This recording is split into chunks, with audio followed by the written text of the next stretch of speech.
O segredo das coisas. Hoje, em O Segredo das Coisas, repelentes de mosquito em espiral.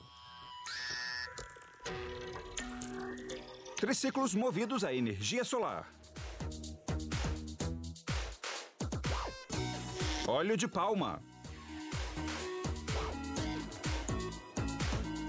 E pistolas para corte de fibra de vidro.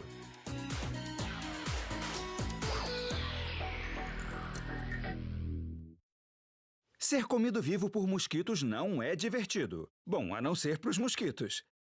Os insetos não são apenas chatos, mas basta uma picada de um mosquito infectado para transmitir doenças potencialmente debilitantes ou fatais, como o vírus do oeste do Nilo, a malária e a dengue.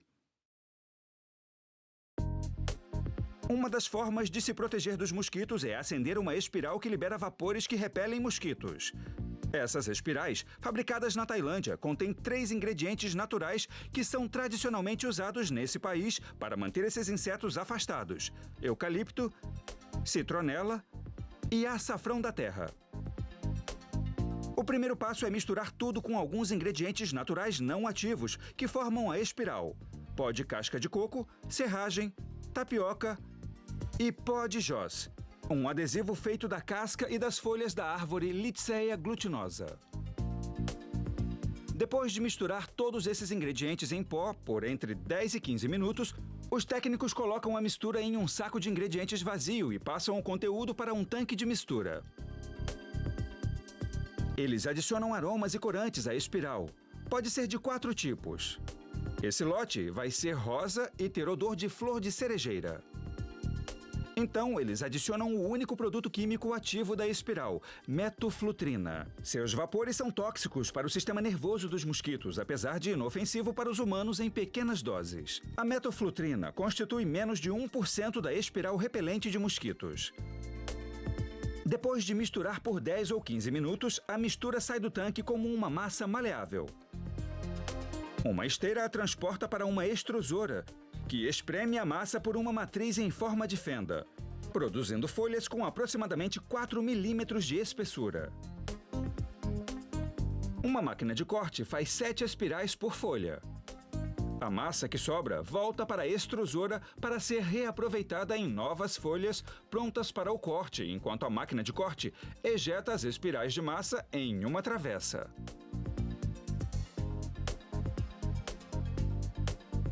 Técnicas fazem uma inspeção visual e removem quaisquer espirais mal formadas.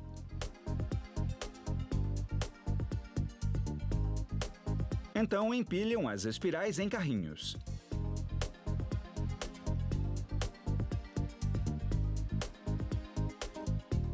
Levam os carrinhos para a câmara de secagem, que é aquecida a uma temperatura de 51 graus Celsius.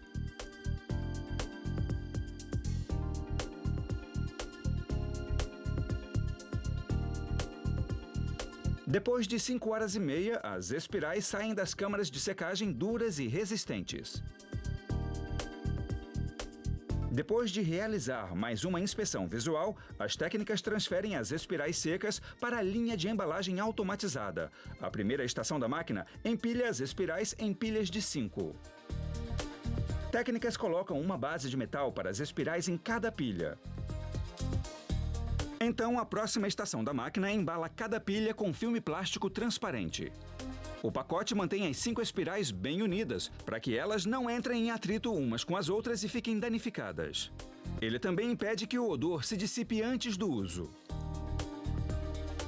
Na próxima estação, um braço robótico de alta velocidade abre as caixas, alinhando todas e colocando os pacotes de espirais. A máquina insere um pacote de espirais em cada caixa.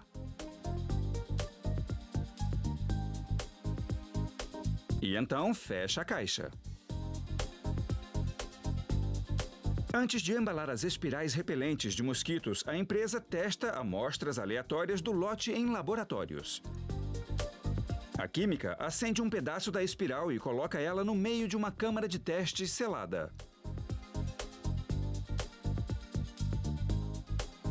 5 minutos depois da espiral estar completamente queimada, ela solta mosquitos na câmara e mede quanto tempo se passa até que eles estejam debilitados.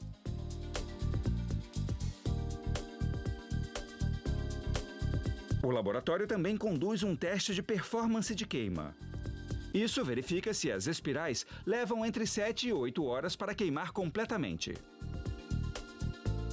Essas espirais contra mosquitos também podem ter perfume de lavanda, alecrim e de uma mistura de ervas. Desde que elas fiquem lacradas no pacote plástico e mantidas longe da umidade, os ingredientes ativos permanecem eficazes por pelo menos 10 anos. Triciclos movidos a energia solar levam o transporte urbano ao futuro. Ele é parte triciclo e parte veículo motorizado. O motor funciona com uma bateria de íons de lítio, que retira a energia do painel solar no teto e também pode ser ligado para carregar em uma tomada elétrica. O triciclo movido a energia solar é o veículo do futuro. Movido tanto por pedais quanto por energia solar, é uma alternativa para dar uma volta pela cidade. Construir um triciclo movido a energia solar começa com os painéis laterais da cabine. Eles são termoformados com plástico resistente. Um técnico corta portas nos painéis usando uma fresa. Um para-choque foi moldado no recorte para minimizar o desperdício. Ele faz um furo no painel para montar aquele para-choque. Outra técnica tira o filme plástico que protegia o painel durante o processo de corte. Ela prende luzes de sinalização de LED e os faróis na carroceria do triciclo. E conecta as luzes no chicote de fios.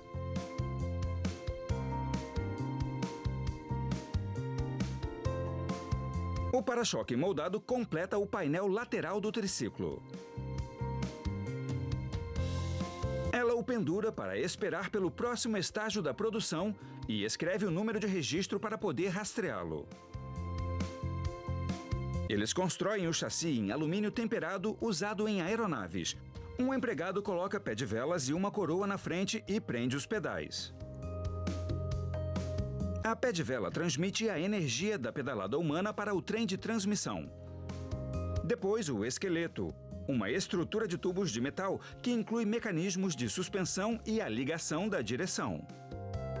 Eles instalam os braços da direção nas pontas do esqueleto e então montam um suporte para o painel de alumínio no esqueleto. O tubo da direção para o guidão é inserido na abertura do suporte do painel e conecta o mecanismo do garfo ao esqueleto usando elos giratórios para um manuseio mais preciso. Ele insere o guidão no tubo do garfo. A equipe então prende 2 rodas de bicicleta reforçadas no eixo usando parafusos.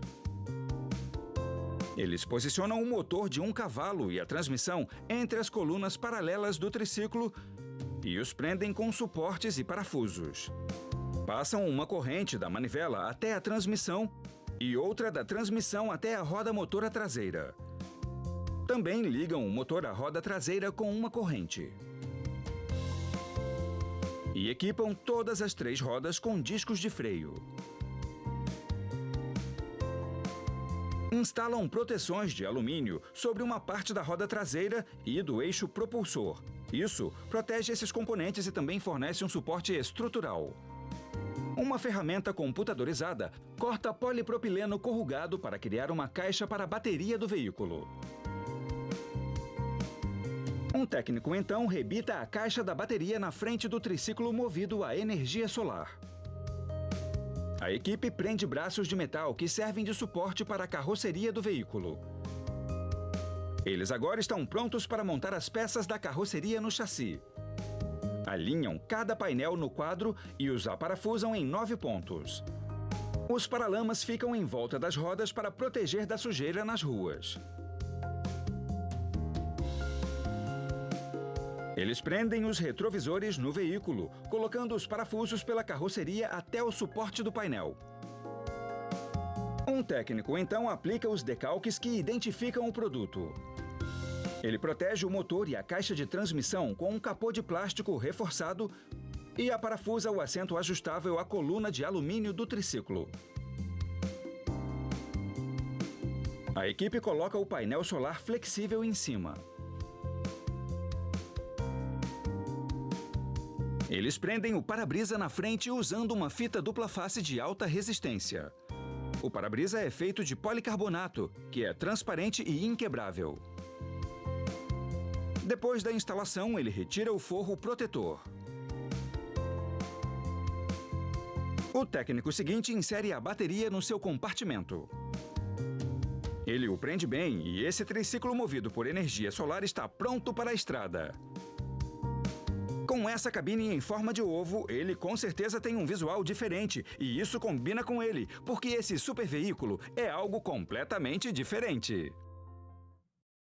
A maioria das pessoas usa o óleo de palma diariamente e nem percebe, porque ele está perfeitamente integrado. Ele é um composto encontrado em metade dos produtos alimentícios industrializados e também é usado em cosméticos, detergentes e até mesmo em biocombustíveis. Ele tem uma textura suave, um sabor natural e um conservante natural. Trazido para o sudeste da Ásia e da África há um século, as palmeiras que dão óleo floresceram aqui. Hoje, essa região produz 85% do suprimento de óleo de palma do mundo. No coração desse boom do óleo de palma estão programas de reprodução que garantem um alto rendimento. Os técnicos começam dissecando os cachos das frutas. Eles analisam a qualidade das fibras, polpas e amêndoas da fruta. Também avaliam a quantidade de óleo. Isso identifica as palmeiras mais produtivas, assim como as árvores que melhor se adaptam a um ambiente de plantio em particular.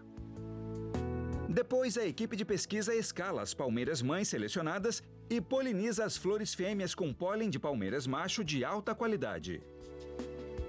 Eles cobrem as flores com um tecido grosso, que permite que a luz entre, mas as protegem de polinizações acidentais por insetos e outras flores.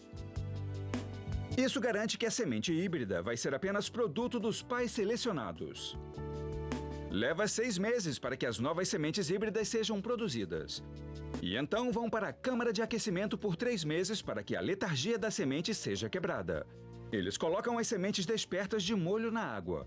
Junto com o tratamento de calor, essa reidratação acelera a germinação, um processo que leva muitos anos na natureza.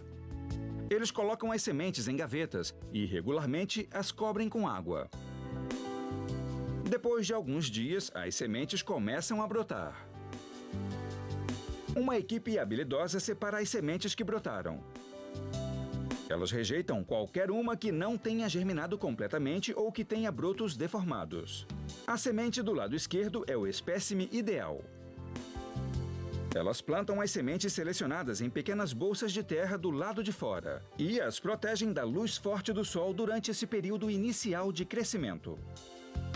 Depois de 3 meses, as sementes desenvolvem raízes e folhas. Elas transferem todas para bolsas de terra maiores.